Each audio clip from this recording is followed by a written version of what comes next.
Hello my dear students, welcome to the selection classes.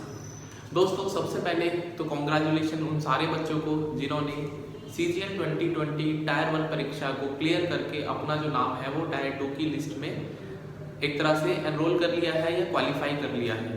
Because CGL जो 2020 का paper था उसका रिजल्ट टायर 1 का SSC ने रिसेंटली जारी करा है और ये वीडियो भी मैंने बनाई थी आपको अपडेट करने के लिए।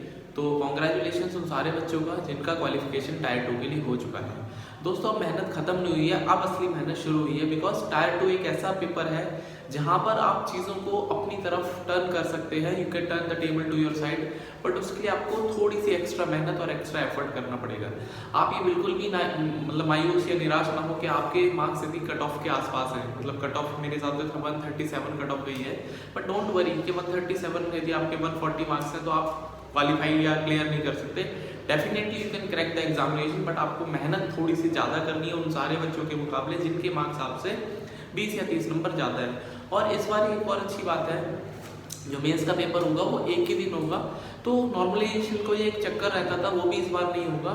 तो मैं आपको यही सजेस्ट करूंगा कि अपना जी जान लगा दो। इस बार ये सोचो कि बस मुझे एग्जाम क्लियर करना है एनी हाउ, और उसके लिए मैं आपके लिए बिल्कुल सपोर्ट करने के लिए तैयार हूँ। अब से on a daily basis almost हम लोग कम से कम 1 घंटे की वीडियो अपलोड करेंगे और उस 1 घंटे में आपको जो प्रीवियस ईयर के मैथ्स के सवाल हैं वो मैं डिस्कस करूंगा, उनका सॉल्यूशन प्रोवाइड करूंगा और कोशिश करूंगा कि जो नए सवाल हैं उनको भी अपने वीडियोस में इंक्लूड करूं, जिससे आपका बेनिफिट हो। और आप अपने दोस्तों के दरमियान इस चैनल को मतलब शेयर कर लीजिए। उसके बाद चैनल को सब्सक्राइब कर लीजिए यदि आपने चैनल को अभी तक नहीं सब्सक्राइब करा है। बिकॉज ये चीज़ें आपके लिए बहुत ज़्यादा बेनिफिशियल हो सकती है, खासकर वो बच्चे जिन्होंने पहली बार टायर 2 के लिए क्वालिफाई करा है। दोस्तों, उनके लिए थोड़ा सा मोरल और उनके लिए स्ट्रेटेजी जानना बहुत ज़रूरी होता है, क्योंकि कुछ बच्चे ऐसे होते हैं जिनका टायर 2 बार बार वो क्वालिफाई तो कर रहे हैं, बट टायर 2 के बाद टायर 3 में नहीं जा पा रहे। लेकिन कुछ बच्चे ऐसे हैं जिनका पहली बार ही टायर 1 क्लियर हुआ है और उनके लिए टायर 2 एक नया चैलेंज है। तो इस चैलेंज से आपको घबराना नहीं है, आपको मेरे साथ जुड़े रहना है। मैं आपको स्ट्रेटेजी भी बताऊंगा और बीच बीच में चीज़ें डिस्कस करेंगे कि किस तरह से आप अपने एग्जाम को अपनी फेवर में कर सकते हैं। बिकॉज जैसे जैसे टाइम बढ़ रहा है, कंपटीशन बढ़ता जा रहा है, तो आप ये ना सोचें कि इस बार नहीं तो अगली बार हो जाएगा, क्योंकि अगली बार बहुत मुश्किल से आता है दोस्तों। ठीक है, तो इसी उम्मीद और उत्साह उमंग के साथ में हम लोग अब एक नई सीरीज एक तरह से शुरू करेंगे, जहां पर हम लोग ऑन अ डेली बेसिस आपको वीडियो प्रोवाइड करेंगे और आपसे उम्मीद करेंगे कि आप इस चैनल को एक तरह से प्रचार प्रसार करने में हमारी हेल्प करेंगे, जिससे आपका भी बेनिफिट होगा और हमारा भी थोड़ा सा बेनिफिट होगा। तो विदाउट वेस्टिंग मच टाइम आज की वीडियो शुरू करते हैं। तो पिछली वीडियो से ये वीडियो लिंक है, बिकॉज पिछली वीडियो मैंने आपको एक तरह से सिंपल इंटरेस्ट का बेसिक आपको बताया था और कुछ क्वेश्चंस भी डिस्कस करे थे। और आज के जो 10 इंपॉर्टेंट सवाल हैं सिंपल इंटरेस्ट के, उनको हम लेकर आए हैं। उसके बाद सिंपल इंटरेस्ट के हम इंस्टॉलमेंट वाले सवाल करेंगे और ये चैप्टर कंप्लीट हो जाएगा। उसके बाद जो भी चैप्टर आप मुझसे बोलेंगे मैं उसको डिस्कस करूंगा, वरना अपने हिसाब से मैं एक अच्छा चैप्टर लाइक ज्योमेट्री हो गया, मेंसुरेशन हो गया, किसी भी चैप्टर को हम लोग शुरू कर सकते हैं। बिकॉज इट्स नाउ और नेवर वाली स्ट्रेटेजी आपको फॉलो करनी है, अभी नहीं तो कभी नहीं है। ये सोच के, ये समझ के आप चीज़ों को शुरू करिए और डेफिनेटली आप चीज़ों को शुरू करेंगे तो अंत भी अच्छा ही होगा। तो चलिए बात करते हैं आज की वीडियो की। हमेशा की तरह सवाल आपकी स्क्रीन पर आएंगे, आपको खुद से पहले सॉल्व करना है यदि आपका मन है सॉल्व करने का, नहीं तो वीडियो को कंटिन्यू करिए और सवालों का सॉल्यूशन देखिए। और ये वो सवाल है दोस्तों जिसमें अक्सर बच्चे फंस जाते हैं, उनको लगता है यार ये सवाल लेंथी हो गया, कैसे होगा। तो उन सारे सवालों को मैंने इंक्लूड करने की कोशिश करी है, जो कि एक तरह से हॉट फेवरेट्स होते हैं किसी भी एग्जाम के लिए, specially for the SSC examination. तो विदाउट वेस्टिंग मच टाइम चलिए शुरू करते हैं आज की वीडियो। और सवाल मेरे पास हमेशा की तरह यहाँ पर लिखे हुए हैं, आपके पास सवाल बोर्ड पे आएंगे। तो पहला सवाल मैं रीड आउट कर देता हूँ और आपकी स्क्रीन पर भी आ चुका होगा। तो सवाल में क्या दे रखा है, सबसे पहला सवाल कि संजय ने 900 रुपये लिए 4% पर और 1100 रुपये लिए 5% पर सेम टाइम के लिए लिए गए हैं और 364 रुपये उसने ब्याज पे करा है। ठीक है, तो 900 रुपये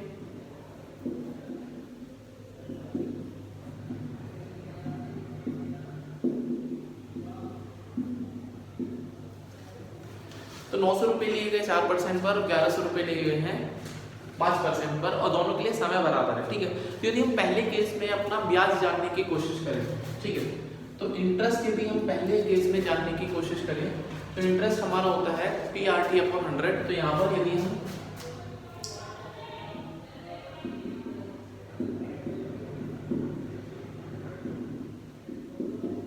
पहले केस में हमारा जो ब्याज है वो 36T आएगा एंड सिमिलरली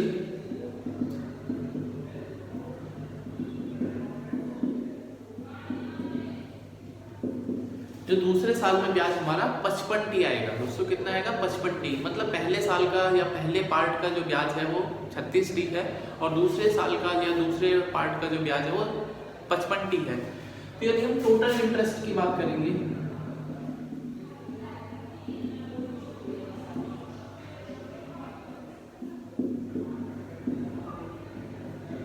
तो जो टोटल ब्याज बनेगा हमारा 91T बनेगा। T यहाँ पर दोस्तों समय है जो कि हमें नहीं पता है, वो हमें निकालना है। तो सवाल में 91T की वैल्यू मतलब जो टोटल ब्याज है वो कितना दिया गया है, वो 364 रुपये दिया गया है।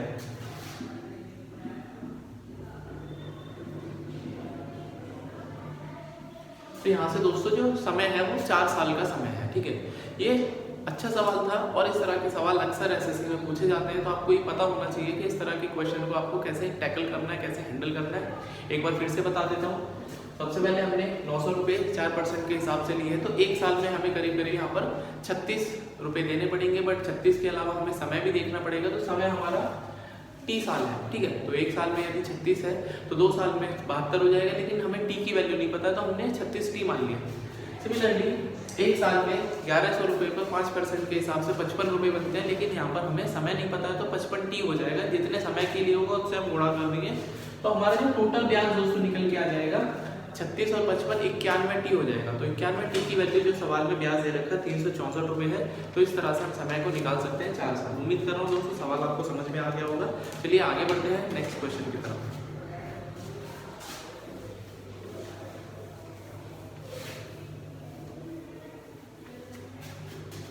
तो सवाल नंबर 2 कह रहा है ₹4300 बिकम 4644 इन 2 ईयर्स। 4300 रुपये 4644 हो गए हैं और 2 सालों में हुए हैं सिंपल इंटरेस्ट पर। तो कितने रुपए 10,104 हो जाएंगे 5 सालों में। ठीक है, ये भी अच्छा सवाल है और इसी तरह के सवाल अक्सर हमें एग्जाम में देखने को मिलते हैं। तो हमसे कह रहा है क्या,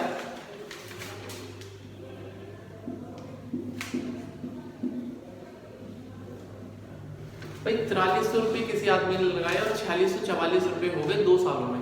तो इस पर हमें सबसे पहले रेट ऑफ इंटरेस्ट पता करना है कि ब्याज की दर कितनी है। तो यदि हम देखेंगे 2 सालों में हमारे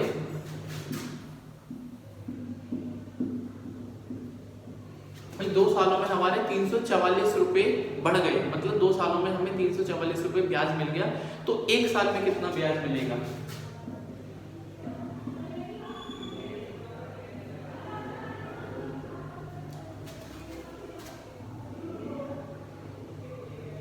तो 1 साल में हमें 172 रुपये का ब्याज मिलेगा। दोस्तों कितना मिलेगा? 1 साल में हमें 172 रुपये का ब्याज मिलेगा। अब सवाल में हमसे पूछा गया है कि यदि हम कोई अमाउंट लगाते हैं और वो चाहते हैं कि 10,104 रुपये हो जाए तो कितना अमाउंट हमें निवेश करना चाहिए 5 सालों के लिए।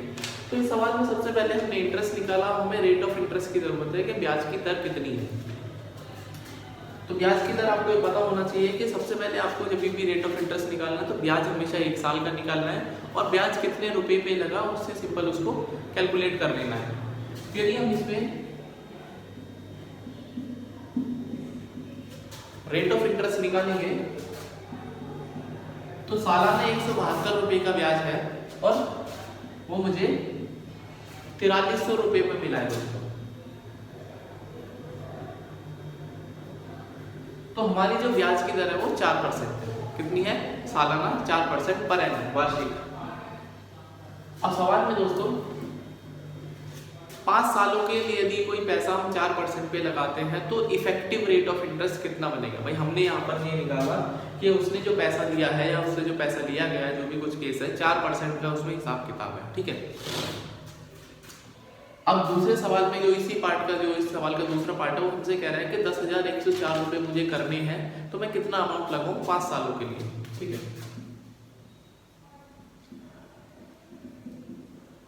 भाई 5 सालों में 4% के हिसाब से कितना परसेंट बनेगा रेट ऑफ इंटरेस्ट? 20% बनेगा।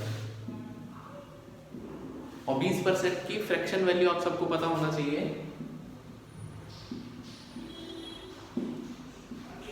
यदि हम 5 रुपये लगाते हैं तो 6 रुपये हमारे हो जाएंगे, बट सवाल में हमें रुपये कितने करने हैं? 10,104।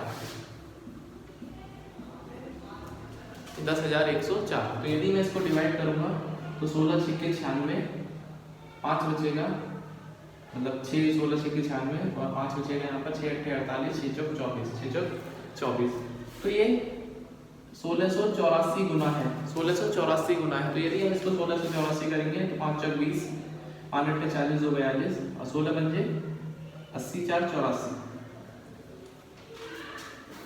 तो 8420 रुपये मुझे निवेश करने चाहिए यदि हम ये चाहते हैं कि हमारा जो है रुपये 10,104 हो जाए 5 सालों में 4% के हिसाब से।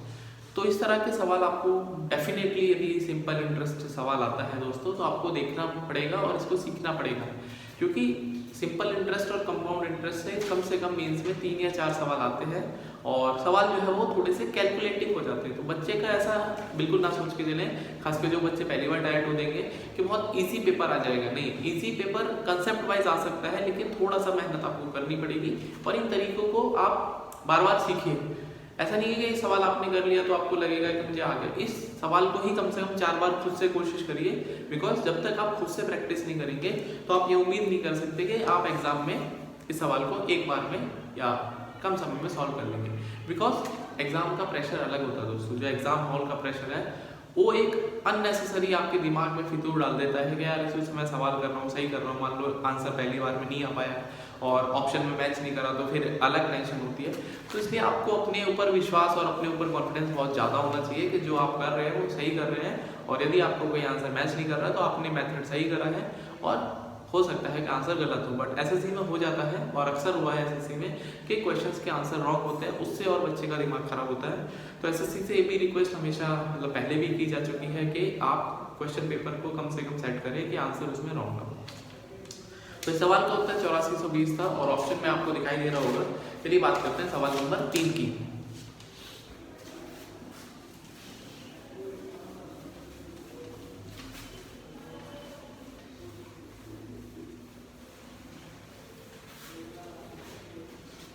क्वेश्चन नंबर 3 हमारे सामने यहाँ पर लिखा हुआ है, सम अमाउंट टू 2502 इन 3 साल एंड 3087 इन 5.5 साल। एक कुछ अमाउंट लगाया गया है 2502 3 सालों में, 3087 5.5 सालों में। तो हमें ब्याज की दर ज्ञात करनी है। आसान सवाल है ये दोस्तों। 2502 रुपये लगाए गए और वो हमें 3087 हो जाते हैं।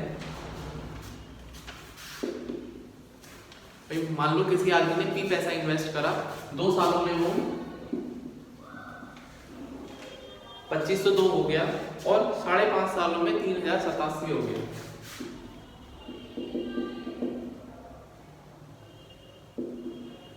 तो यदि कोई पैसा 2 सालों में 2502 हो गया और 5.5 सालों में 3087 हो गया, तो सबसे पहले हमें ये सोचना चाहिए कि इसमें रेट ऑफ इंटरेस्ट, क्योंकि सिंपल इंटरेस्ट जो साधारण ब्याज है उसमें इंटरेस्ट हर साल बराबर मिलता है आपको, ठीक है।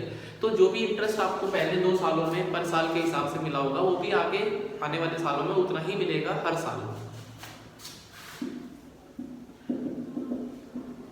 तो हम ये देखेंगे कि 2 सालों में, 5.5 सालों में 3.5 साल का अंतर है, तो 3.5 साल में आपको कितना ब्याज मिला है, तो उससे हम सालाना ब्याज निकालेंगे सबसे पहले।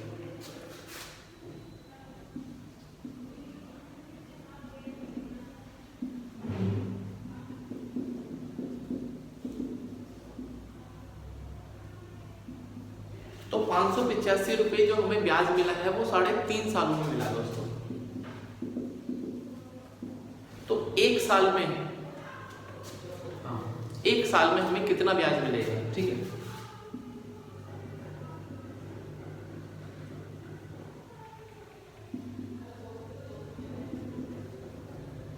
तो एक साल में हमें कितना ब्याज मिलेगा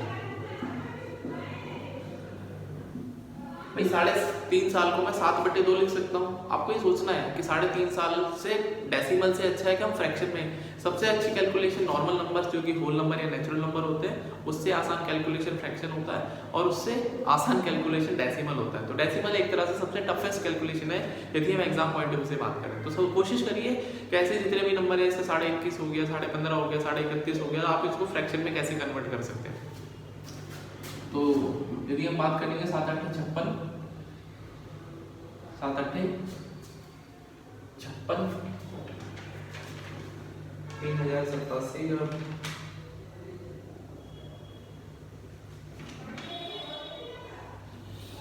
500। तो उसमें यहाँ पे जो पहला है वो 3 सालों में 2502 हुए हैं। तो ये थोड़ा सा हमारा मिस्टेक हो गया है कि पहले जो 2502 हुए हैं वो 3.5 साल में, मतलब 3 साल में हुए हैं। तो यहाँ पर जो ब्याज लगेगा हमारा वो 2.5 साल में हमें मिला है 585 रुपये।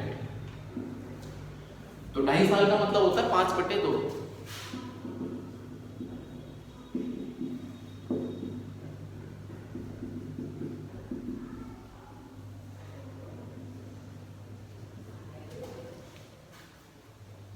तो 1 साल में हमें दोस्तों यहाँ पर 234 रुपये मिल रहे हैं। कितने रुपए मिल रहे हैं 1 साल में? 234 रुपये हमको मिलते हैं। यदि हमें जो हमारे 2502 से 3087 रुपये होते हैं कितने सालों में? 2.5 सालों में। तो हमें पर साल जो है वो 234 रुपये मिलते हैं।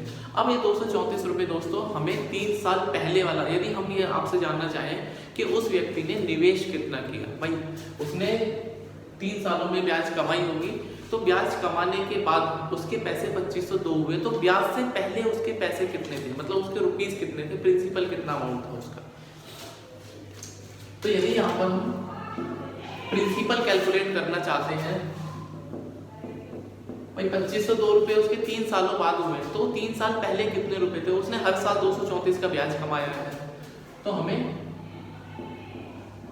234 के हिसाब से 3 सालों का ब्याज माइनस जब हम कर देंगे तब जाके हमारे पास प्रिंसिपल वैल्यू आ जाएगी।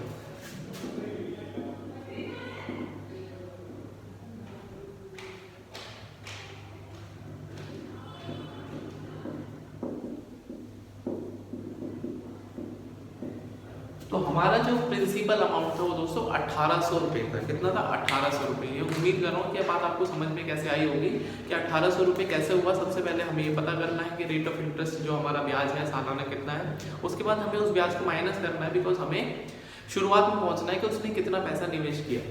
अब हमारे पास प्रिंसिपल भी आ चुका है, हमारे पास सालाना ब्याज भी आ चुका है, तो हमारे लिए रेट ऑफ इंटरेस्ट निकालना बड़ा आसान है। मैंने आपको क्या बताया, इंटरेस्ट कितने रुपए पे लगता है उसी से हमारा रेट ऑफ इंटरेस्ट निकल जाता है।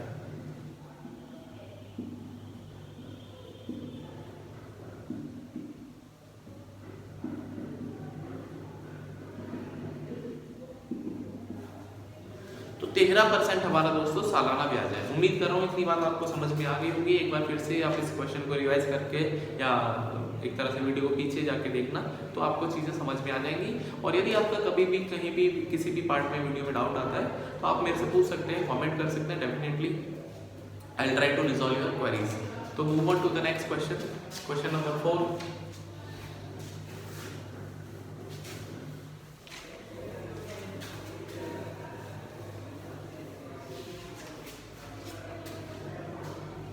तो सवाल नंबर 4 दोस्तों कह रहा है कि the rate of interest per annum increase from 10.5 to 18%। 10.5 अभी रेट ऑफ इंटरेस्ट है, उसको बढ़ा के 18% कर दिया गया, और जो समय है वो 4.5 से 7 साल कर दिया गया।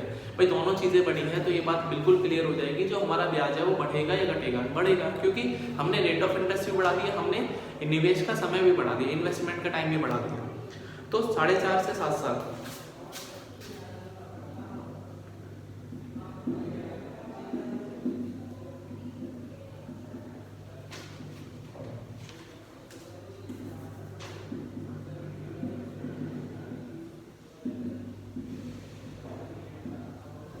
हमने निवेश का समय भी बढ़ा दिया, हमने रेट ऑफ इंटरेस्ट भी बढ़ा दिया, तो जिसकी वजह से जो हमारा ब्याज है वो 1250 रुपये बढ़ गया। ब्याज दोस्तों हमारा 1250 रुपये बढ़ गया।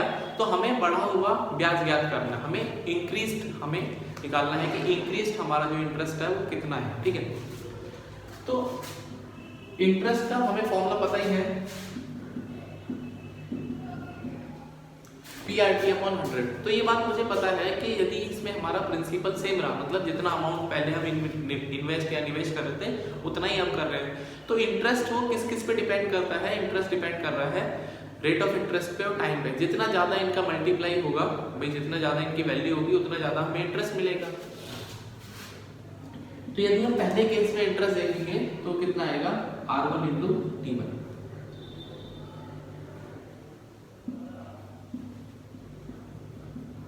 और सेकंड केस में हमारा जो इंटरेस्ट का रेशियो आएगा वो R2 इंटू T2 आएगा, क्योंकि P से P कैंसिल आउट हो जाएगा, दोनों में बराबर हमने पैसा निवेश किया है और 100 से 100 भी मर जाएगा।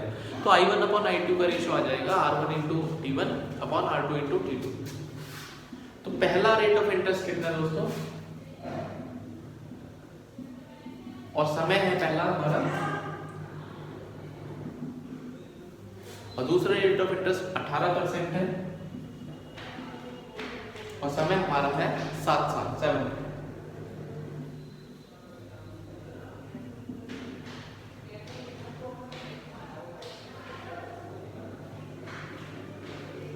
तो इनकी जो फ्रैक्शन वैल्यू आ गई वो दोस्तों आ गई है हमारे पास 3/8 I1 अपॉन I2 की वैल्यू। तो यदि मैं पहले 3 रुपए ब्याज कमाता था तो अब मैं 8 रुपए ब्याज कमा रहा हूँ, ठीक है। इस सवाल के अनुसार यदि मैं पहले 3 रुपए ब्याज कमाता था तो अब मैं 8 रुपए ब्याज कमाता हूँ। अनुपात के रेशो बात करें तो ब्याज बढ़ा कितना, ठीक है भाई, बढ़ा ब्याज, तो ब्याज हमारा 5 यूनिट बढ़ गया। कितना बढ़ गया, 5 यूनिट। तो इस सवाल में दोस्तों 5 यूनिट की वैल्यू, हमारा ब्याज एक्चुअली में 1250 बढ़ा है। तो 5 की वैल्यू यदि 1250 है तो 1 यूनिट की वैल्यू आ जाएगी 25 बचे 125, 5 से 25, 5 दूनी 10, 5 बजे 25, 250, ठीक है। तो बढ़ा हुआ ब्याज दोस्तों हमारा, मतलब जो हमारा जो बढ़ के ब्याज आया है वो हमारा 250 रुपये आया है, ठीक है। तो हमें पूछा है सवाल में कि जो बढ़ा हुआ ब्याज है वो है कितना, ठीक है भाई। ब्याज 3 से 8 हो गया, तो 8 की वैल्यू हमसे पूछी गई है। तो 8 की वैल्यू, 1 यूनिट की वैल्यू यदि 250 है तो 8 यूनिट की कितनी होगी दोस्तों,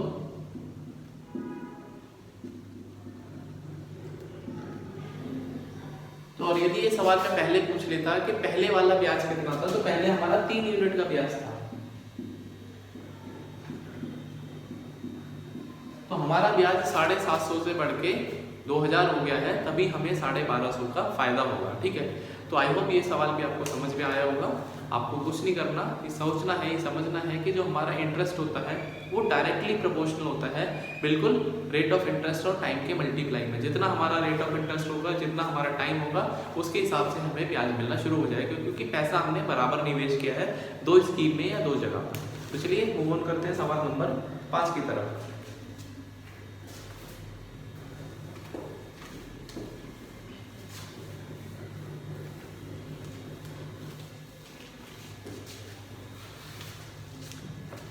तो क्वेश्चन नंबर 5 ये लिखा है हमारे सामने, और धीरे धीरे दोस्तों चैनल को मतलब लाइक और सब्सक्राइब भी कर लिया करो। तो सवाल नंबर 5 दोस्तों कह रहा है कि 15,600 को हमने 7% और 9% के हिसाब से पैसा जो है वो तोड़ के लगाया, और जो हमारा 3 सालों का ब्याज है वो 3738 रुपये है। तो हमें 7% पर हमने कितना पैसा निवेश किया, ठीक है। तो इस सवाल को करने के बहुत सारे तरीके हैं, बट हम इस सवाल में मिक्सचर एंड एलिगेशन से करेंगे, जिससे कि हमारा जो मेथड है या हमारा जो टाइम है वो कम लगेगा। आपको भी ये सोचना है कि इस सवाल को आसानी से कैसे करें। ऐसा कोई ज़रूरी नहीं है कि सिंपल इंटरेस्ट का सवाल है तो उसको सिंपल इंटरेस्ट वाले फॉर्मूले से ही करेंगे। यदि और तरीका आपके दिमाग में है तो बिल्कुल उसको अप्लाई करिए, बिकॉज अल्टीमेटली आपको समय बचाना है।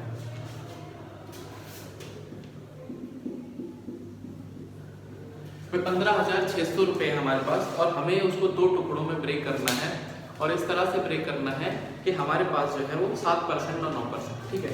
तो हमें ब्याज दे रखा है दोस्तों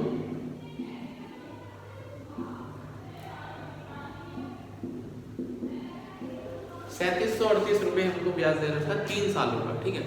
तो मेरे पास दिमाग में 2 तरीके हैं, या तो मैं 3738 का रेट बना लूँ, या फिर रेट जो दे रखा है उसका ब्याज बना लूँ। तो रेट से ब्याज बनाना थोड़ा सा आसान हो जाता है, ठीक है।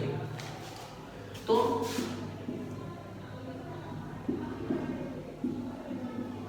कुछ पैसा हमने 7% पे लगाया, कुछ पैसा हमने 9% पे लगाया, तो ये वार्षिक है 1 साल का। यदि हम यहाँ पर इंटरेस्ट हमें 3 साल का दे रखा है, तो यदि हम 3 साल में देखेंगे तो 3 साल में हमारा रेट ऑफ इंटरेस्ट जो इफेक्टिव कितना आएगा भाई, 7% के हिसाब से 1 साल, तो 3 साल में 21% आएगा।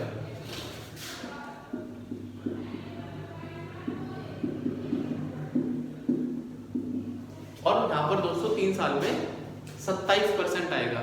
अब 3 साल में मैंने बोला ना रेट ऑफ इंटरेस्ट को पैसा बना लीजिए, तो यदि हमें 21% निकालना है 156 का,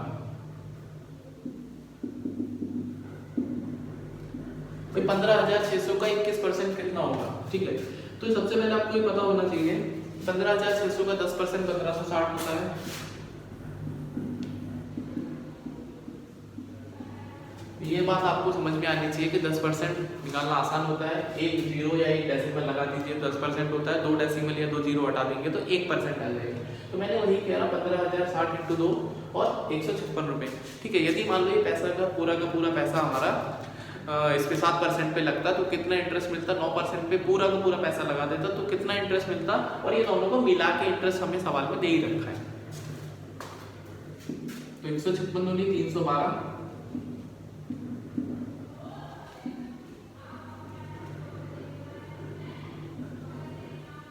तो 7% पे मुझे यदि मैं सारा का सारा पैसा 3 सालों के लिए 7% पे लगाता तो 3276 रुपये मुझे इंटरेस्ट मिलता। अब यदि मैं सब इस पैसे को पूरा का पूरा 9% पे लगाता तो 27%,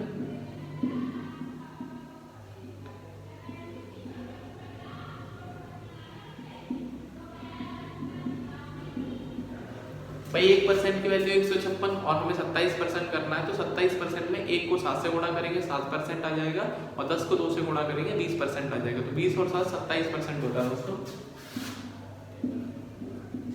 एजुकेशनल वीडियो दोस्तों थोड़ी सी बोरिंग इसलिए लगती है क्योंकि वहाँ पर कुछ फन एंड ट्रिक्स की, भाई हम फन एंड ट्रिक्स भी करेंगे, अल्टीमेटली हमारा एम तो सवाल को सॉल्व करने का ही है। तो कुछ बच्चे इसमें थोड़ा सा बोरियत फील करने लगते हैं, बट मैं आपको यकीन दिला दूँ कि जब आप एग्जाम हॉल में जाएंगे तो फन एंड ट्रिक्स बिल्कुल काम नहीं आएंगी, आपकी बोरियत ही आपको जीतनी पड़ेगी, उसके बाद ही आपके सवाल सही होना शुरू हो जाएंगे। क्योंकि अक्सर ऐसा होता है कि जब क्वेश्चन एक ही लेवल के आते रहते हैं तो मतलब मन ऊब सा जाता है। तो अपने मन को कंट्रोल करना दोस्तों बहुत ज़रूरी है। फन एंड ट्रिक्स मैं यहाँ पर कर सकता हूँ, बट फन एंड ट्रिक्स का कोई फ़ायदा नहीं है, कोई मतलब उसका बेनिफिट ही नहीं है, ठीक है। आप रिलैक्स रहिए, पढ़िए, यदि आप बोर हो जाते हैं 5-10 मिनट का ब्रेक ले लीजिए, फिर से पढ़ना शुरू कर दिए, because ultimately you have to clear the examination. वहाँ पर आपकी म्यूजिक का, आपका डांस का, आपका जोक का कोई मतलब आप स्कोप नहीं है। तो इसलिए मैं थोड़ा सा कोशिश करता हूँ कि पढ़ाने का लेवल इस तरह से ही हो कि थोड़ी सी सीरियसनेस बनी रहनी चाहिए, और जहाँ पे मुझे लगता है यदि कुछ बातें करने की ज़रूरत है तो अक्सर हम बातें करते हैं और हंसी मजाक नहीं करते। तो 3120 और इसको हम 7 से गुणा करेंगे तो 7 6 42, 15 7 105 और 4 109।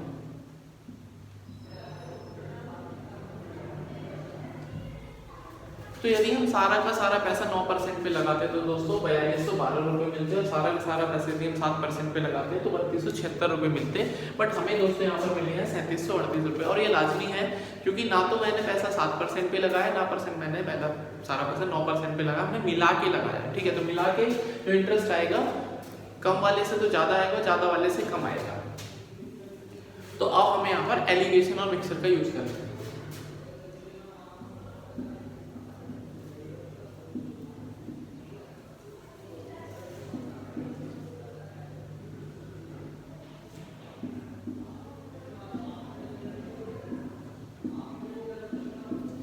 भाई हमने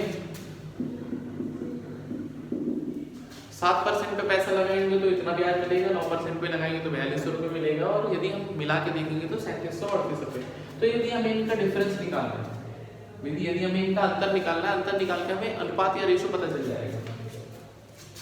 तो यदि हम इसको देखेंगे, इसमें से इसको माइनस करेंगे तो 8 में से 6 2, 73 में से 27 के 46, 462, और इधर आ जाएगा हमारा 12 में से 8 गए 4, इधर 20 बचेगा, तो इधर 10 में से 3 है 7, इधर बचेगा हमारा 41 में से 474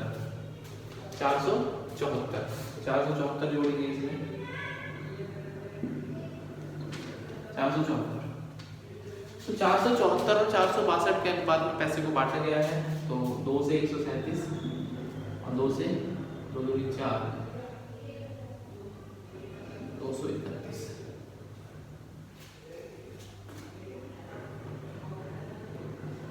तो 237 और 231 का अनुपात आके मेरे हिसाब से जाएगा नहीं, चला जाएगा 3 से, 3 सत्ते 21, 3 3 27 और 3 सत्ते 21, 3 सत्ते 21, 79/77, 79/77। और हमारा जो टोटल पैसा है दोस्तों 15,600, मतलब ये हमारा रेशो आ गया। तो 79 + 77 156। तो हमें सवाल में 156 ना दे के 15,600 दे रखा है, तो इसका मतलब वो उसका 100 गुना करना चाहता है। तो 156 की वैल्यू सवाल में 15,600 है, तो 1 यूनिट की वैल्यू कितनी आएगी?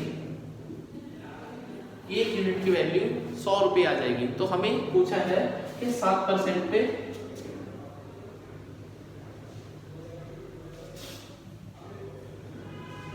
जो हमसे 7% पे पैसा लगाया गया है वो कितना लगाया गया है? तो 7% पे हमारा पैसा 7900 रुपये लगा है और 9% पे दोस्तों हमारा पैसा 7700 रुपये लगा है। तो इसमें जो भी सवाल में पूछा गया है, यदि हमसे सवाल में 7% पे पूछा गया है तो 7900 रुपये हमारे इन्वेस्टमेंट हुए हैं, और यदि हम 9% पे पूछेंगे तो हमारे 7700 रुपये इन्वेस्ट हुए। तो सवाल थोड़ा सा मतलब इस तरह से एलिगेशन करने पे आसान हो जाता है। बाकी और भी किसी तरीके से यदि आप करते तो डेफिनेटली आपको इसमें टाइम तो लगना, मेंस का सवाल है, टाइम लग जाए कोई बात नहीं, लेकिन कोशिश ये करनी है कि सवाल गलत ना हो। बिकॉज यदि आपने किसी सवाल को पकड़ा है तो आपके अंदर ये कॉन्फिडेंस होना चाहिए तो सवाल को खत्म करके ही मतलब टाइम के साथ में खत्म करें। ऐसा नहीं है कि खत्म भी करना और टाइम भी ज़्यादा लग रहा है। तो यदि आपको ऐसा लगता है कि यार इसमें समय ज़्यादा लग सकता है तो आप उसको राउंड 2 में, राउंड 2 बोले तो मतलब पूरे के पूरे 100 सवाल पहले देखना जरूरी है, क्योंकि कुछ बच्चों के तो ऐसे ही होता है कि सवाल ही 100 नहीं देख पाते हैं और वो 75 या 60 सवाल 65 सवाल तक पहुंच जाते हैं, फिर टाइम अप हो जाता है और हो सकता है लास्ट के जो सवाल आपने देखे ना वो ईजी हो। तो इसलिए पहली कोशिश ये होनी चाहिए कि आपको 100 के 100 सवाल पर गो थ्रू होना है, और जो सवाल आपको लगता है थोड़े से टिपिकल है या थोड़े से आपको आते हैं बट टाइम लगेगा तो उसको नेक्स्ट राउंड में आप कोशिश करिए क्लियर करने की, बिकॉज पहले आसान सवालों पर हमला करिए।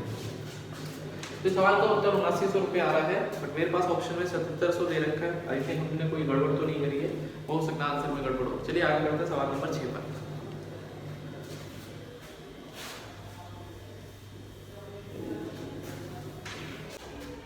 तो चलिए हम बात करते हैं सवाल नंबर 6 की। तो क्या कह रहा है सवाल नंबर 6?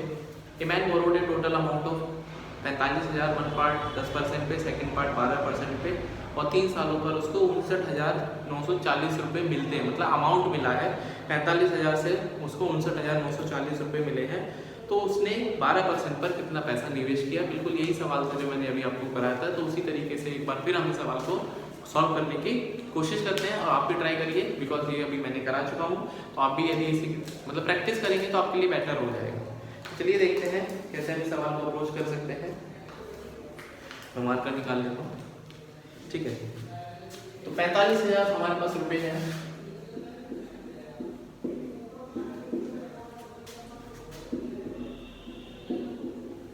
$59,940 हो गया। तो इंटरेस्ट कितना आएगा?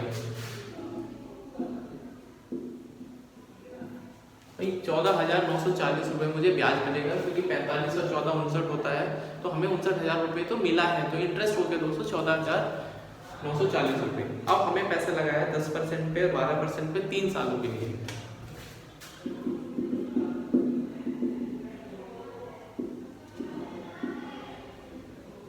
तो दोनों पैसा 3-3 सालों के लिए लगाया गया है। तो हमारा इफेक्टिव रेट ऑफ दोस्तों इंटरेस्ट जो हो जाएगा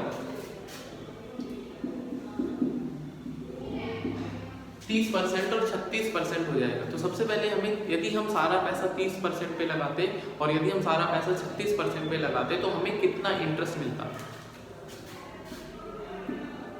तो यदि हम सारा पैसा 30% पे लगाते तो 45,000 का 30% कितना होता है? तो 10% तो होता है 4500 और 30% हो जाएगा 10% की वैल्यू 4,500 हो गई 45,000 की। तो 30% की वैल्यू 3 गुना करेंगे 4,500 का तो 13,500 होता है। और यदि हम सारा पैसा 36% मतलब इस पे क्या नाम है 12% पे लगाते हैं तो टोटल 36% 45,000 का कितना होता है? ठीक है भाई, 6% और निकाल देंगे इसमें। देखो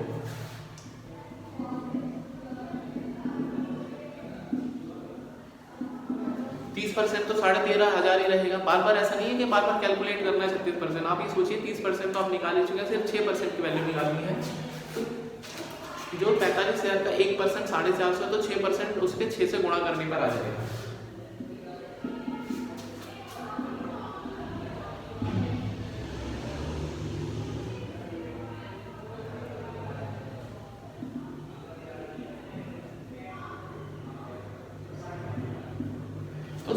16,200 दोस्तों 36% की वैल्यू है 16,200। अब ना तो मैंने पैसा सारा 30% पे लगाया ना 36% पे, हमने मिला के पैसा लगाया है, तो इसलिए हमारा जो इंटरेस्ट है वो इनके बीच में ही आएगा। 13,500, 16,200 और बीच में हमारा 14,900। ये हमारा 30% पे है या 10% पे है, ये हमारा 12% पे है। ठीक है, यदि हम इनका अंतर लेंगे 16,200 में से 1300, और यदि हम इसमें से इसको माइनस करेंगे तो 1400। पैसा दोस्तों 13 और 14 के अनुपात में लगाया गया है। अब हमसे पूछा है कि 12% पे कितना पैसा लगाया गया है, तो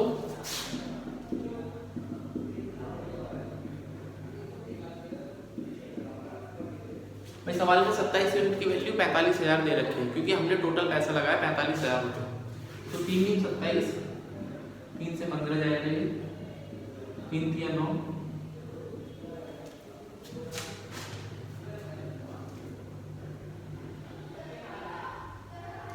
तो हमें पैसा पूछा 12% पे, तो हमें 14 यूनिट की वैल्यू निकालनी करें। तो 3 यूनिट की वैल्यू 5,000 रुपये, 1 यूनिट की वैल्यू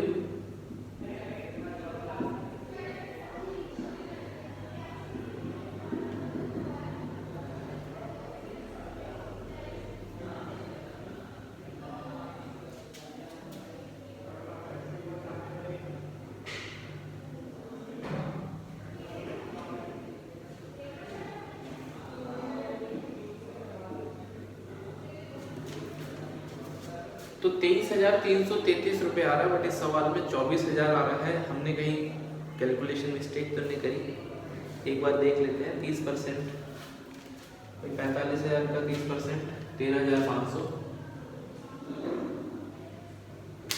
30%,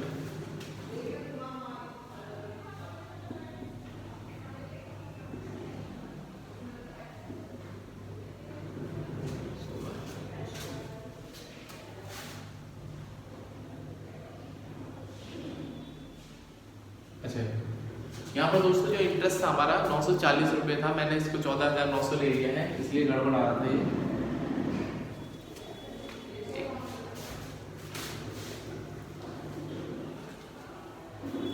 तो ऐसी छोटी छोटी जो मिस्टेक्स हैं वो कमिट हो जाती हैं, तो आपको इन्हीं बात का ध्यान रखना है, बिकॉज अभी तो हम सवाल सॉल्व कर रहे हैं, बट एग्जाम में हमारे पास टाइम कम होता है।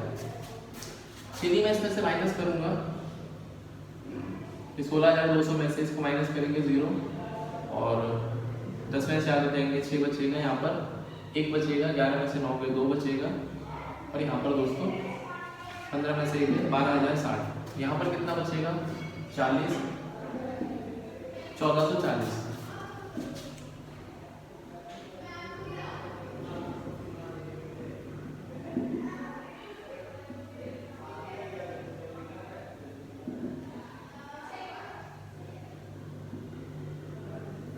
तो जो हमने पैसा पे किया है या पैसा इन्वेस्ट किया वो 7:8 में करा है, मतलब 7 + 8 की वैल्यू 15 है, और हमारे हिसाब से हमने पैसा 45,000 लगाया है।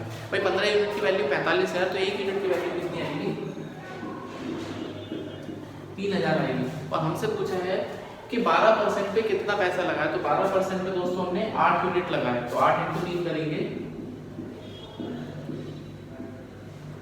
तो 24,000 रुपये दोस्तों हमने लगाया। तो ठीक है, उम्मीद कर रहा हूँ सवाल आपको समझ में आया होगा। 2 सवाल मैंने आपको कराए इसी तरह से, और आपको इसी तरह के और भी सवाल यदि आपको अपने सैम्पल पेपर में, मॉक पेपर में मिलते हैं, तो आपको यही अप्रोच करनी है।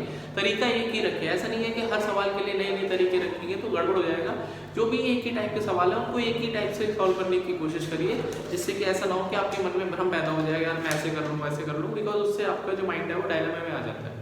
तो ज़रूरी है कि आप एक सवाल के या जो अच्छे सवाल हैं उनकी प्रैक्टिस एक ही तरीके से करिए। तो चलिए सवाल नंबर 7 की बात करते हैं।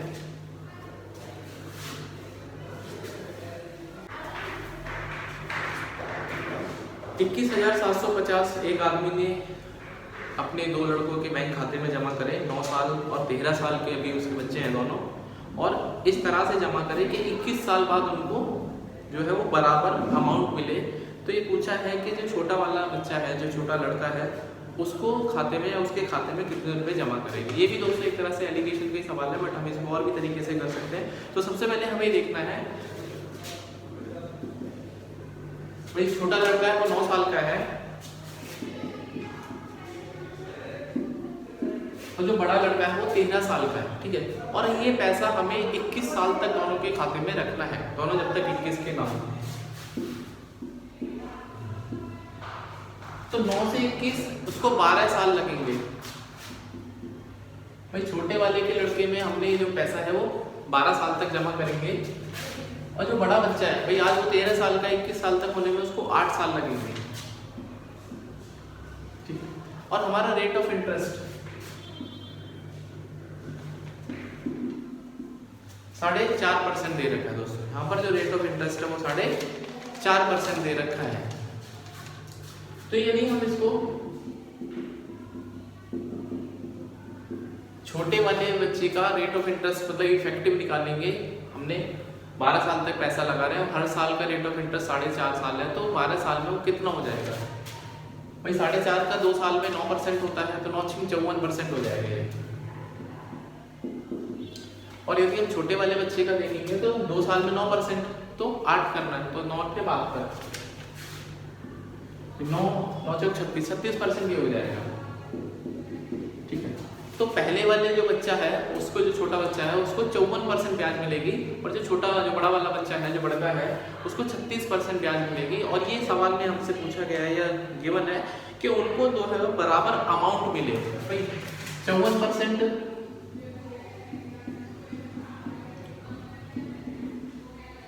तो इनकी फ्रैक्शन वैल्यू कितनी है भाई? 54% कितना होता है? 54/100, 27/50। तो उसको 50 रुपए लगा के 77 रुपए मिलेंगे। और जो छोटा वाला बच्चा है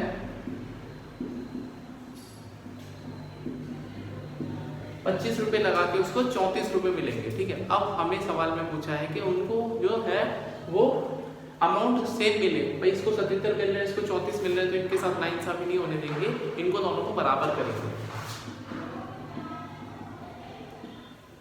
तो इसको 77 से गुणा करेंगे, इसको 34 से गुणा करेंगे। अब सवाल में यही रखा कि अमाउंट बराबर, तो आपको अपना दिमाग मल्टीप्लाई इसमें अमाउंट में नहीं करना, सिंपल इसमें मल्टीप्लाई करना है। तो यंगर वाले का जो प्रिंसिपल आ जाएगा कितना आ जाएगा भाई? 34 पंजे 170, 1700। और जो बड़े वाले का आ जाएगा प्रिंसिपल वो 25 × 77, वही 25 × 77, 77 × 25, 25 × 175, और 25 × 175 और 17 92, 925, 925। 25 × 77 करना है, 177 दूनी 140, 154 और 77 बन गए 385, 1925, ठीक है। तो जो हमारा अनुपात है वो 1700 और 1925 के अनुपात में पैसा हमने लगाना है। यदि हम इनका रेशियो देखेंगे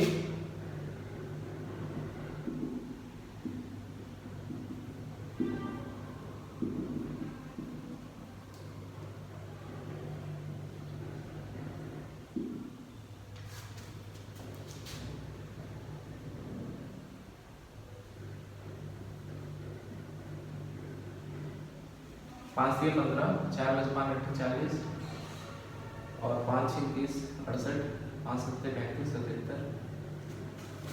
तो 68:77 के अनुपात में हमने इसमें पैसा लगाया, तो टोटल पैसा 21,750 है।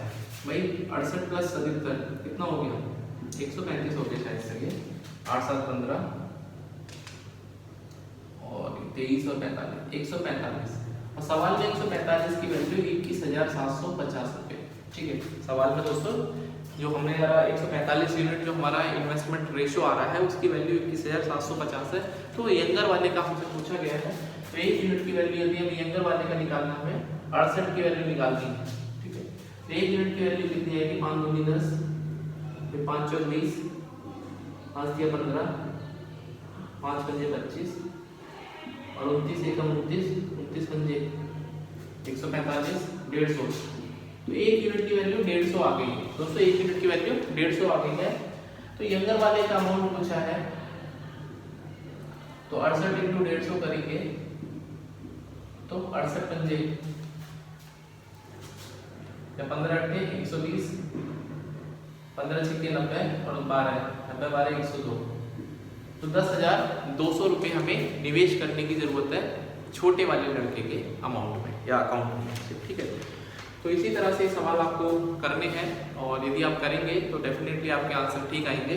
चलिए, आपको अपनी प्रैक्टिस करनी है, बहुत तेजी से प्रैक्टिस करनी है, बिकॉज मैथ को टाइम लगता है सॉल्व करने में, बट आपको टाइम अपने दिमाग में ही कुछ कैलकुलेशन करके रखनी है। चलिए आगे बढ़ते हैं, नेक्स्ट क्वेश्चन। सवाल number 8, a person divided 17,200 in 3 parts. भाई 17,200 को उसने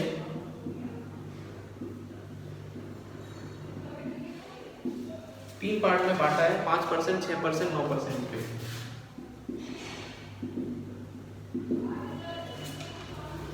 at the end of 2 years he got the same interest। 2 साल बाद सब पे बराबर ब्याज मिलता है। पहले वाले सवाल में दोस्तों हमें अमाउंट बराबर मिला था, अब हमें ब्याज बराबर मिला है।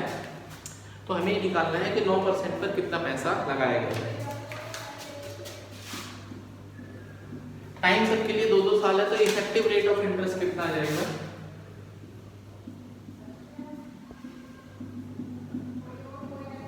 10%, 12% और 18%, ठीक है।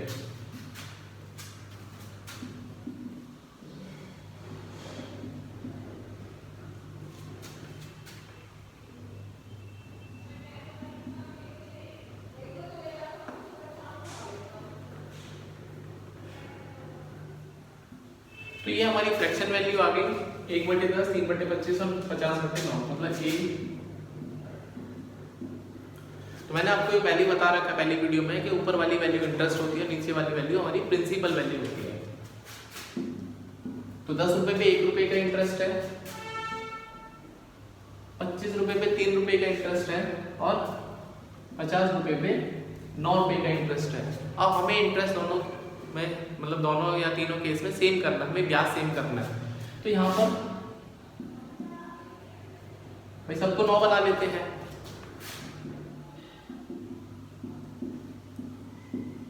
तो एबीसी का अनुपात कितना आ जाएगा भाई? 90 आ जाएगा यहाँ पर 75 और यहाँ पर 50। तो 5 से 18, 5 से 15, 5 से 10, 18, 15, 10 के अनुपात में आ चुका है। तो टोटल रेशियो वैल्यू कितनी आ गई? 18, 15, 33 और 10 43। और सवाल में 43 की वैल्यू 172 है। तो ये 4 गुना होता है, 2 जीरो चपका देनी है। तो 1 यूनिट की वैल्यू 400 है, तो 9% पे कितना पैसा दिया गया? भाई 9% वाला कौन सा है? 9% वाला तीसरा सी पार्ट पूछा गया है। तो सी पार्ट को 10 इंटू 400, तो 9% पे हमें 4,000 रुपये जो है वो इन्वेस्ट करने हैं या निवेश करने हैं। तो चलिए सवाल नंबर 9 की तरफ हम चलते हैं।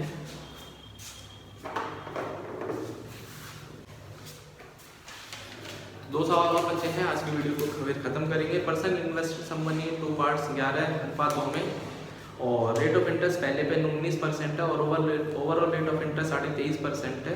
और सेकंड वाले पे हमको इंटरेस्ट मिला है 1305 रुपये। तो कितना पैसा इन्वेस्ट किया गया यही पूछा गया है, टोटल इन्वेस्टमेंट। 11 जो हमारा, और रेट ऑफ इंटरेस्ट पहले पे 19% है।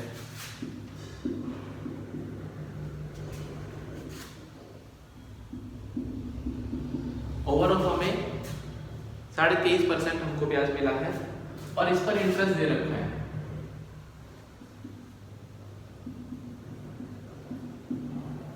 इस पर हमें इंटरेस्ट दे रखा है। तो या तो हम सब पे इंटरेस्ट निकाल लेते हैं, ठीक है भाई, या तो हम सब पे इंटरेस्ट निकाल लेते हैं या फिर हमें टोटल इन्वेस्टमेंट निकालना है, ठीक है। तो यदि हम इस पे देखेंगे, मान लेते हैं इसको 1100 900 ले लेते हैं, ठीक है भाई। हमने पैसा मान लिया 1100 900। तो 1100 का 19% कितना होता है? 19 11 कितना होता है? 119, 190 और 11, 190 और 19, 209। तो पहले वाले पे आपको 209 रुपए का ब्याज मिल रहा है। कितना? 209 रुपए का। और ये कितने सालों के लिए है? 1 ही साल का है। ठीक है भाई 209 रुपये का ब्याज मिल रहा है, 19% इसका निकालेंगे। और यदि हम 23.5%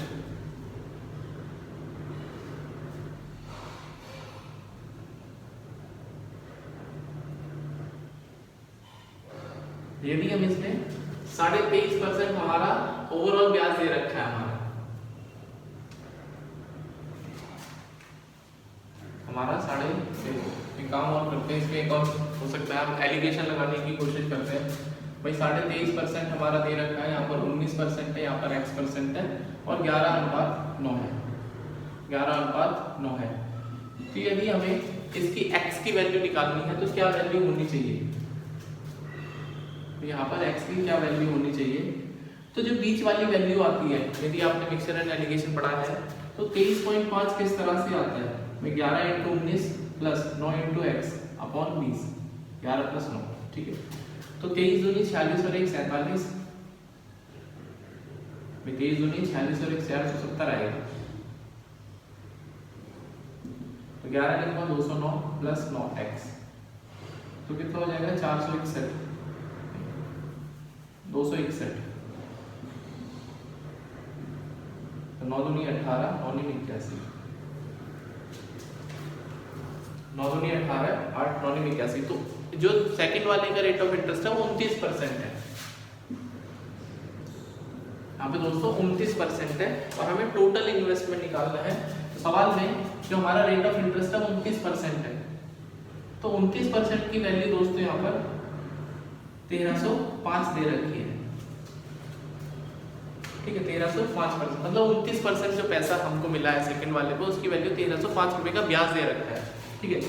यदि हम इसको सॉल्व करते हैं, 29 या 87, 87 का मतलब यहाँ पर 13, 29 चौका भी चला जाएगा, 29 चौका 116 और 29 बचे 145, ठीक है। क्लियर आ गया भाई। 29% की वैल्यू 1305 है, तो 1% की वैल्यू कितनी हो जाएगी 45। तो हमसे ये पूछा है कि भाई हमारा टोटल इन्वेस्टमेंट कितना है, टोटल इन्वेस्टमेंट है हमारा, टोटल इन्वेस्टमेंट पूछा है तो 100%,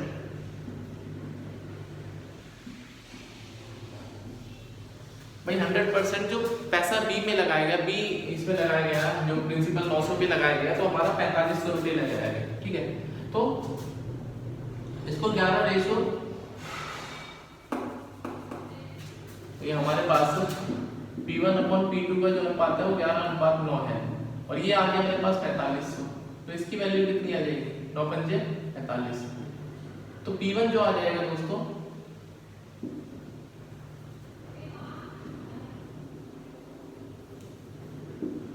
5500 रुपये आ जाएगा, कितना आ जाएगा 5500। तो 5500 P1 आ गया और 4500 P2 आ गया, तो total investment P = P1 + P2, तो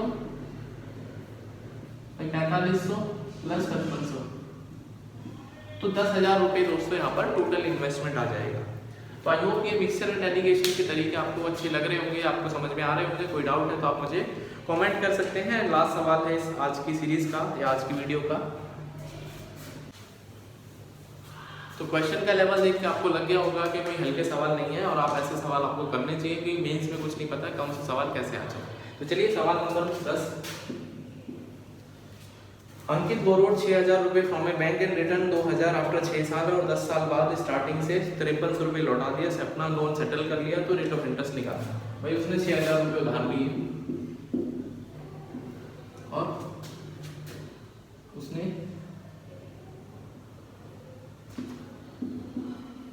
6 साल तक तो उसने बैंक का मुँह ही नहीं देखा और जो बैंक ने वो 6,000 रुपये पे ही अपना रेट ऑफ इंटरेस्ट लगाता रहा। उसके बाद उसने 2,000 रुपये लौटा दिए, तो जब बैंक के पास 2,000 रुपये पहुंच गए तो बैंक जो है वो 4,000 रुपये ब्याज लगाया, क्योंकि बैंक ईमानदार है, बैंक के साथ साथ कस्टमर को भी ईमानदार होना चाहिए, ठीक है। तो उसने 2,000 रुपये अपने पास लेके बैंक ने 4,000 रुपये पे इंटरेस्ट लगाया और भाई स्टार्टिंग से 10 साल, तो मतलब 6 और 4 10 साल बाद उसने लोन सेटलमेंट कर दिया और उसने 5300 रुपये पे करे। बैंक को 5300 रुपये पे करे तो हमसे पूछा गया है कि उस पर रेट ऑफ इंटरेस्ट कितना है। ठीक है भाई, अमाउंट बोरो कितना पूरा 6000 रुपये और अमाउंट पेड कितना करा गया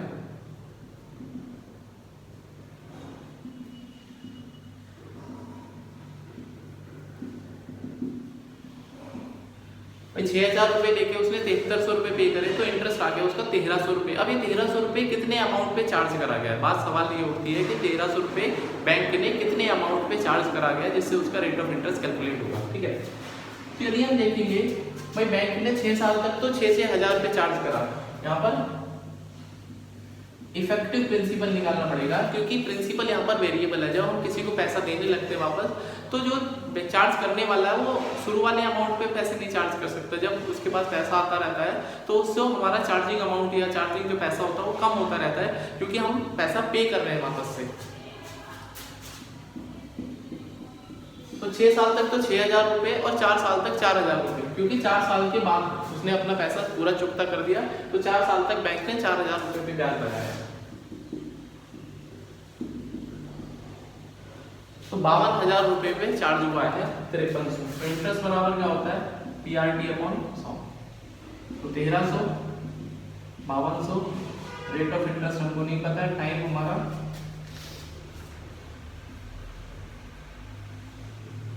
10 साल का है।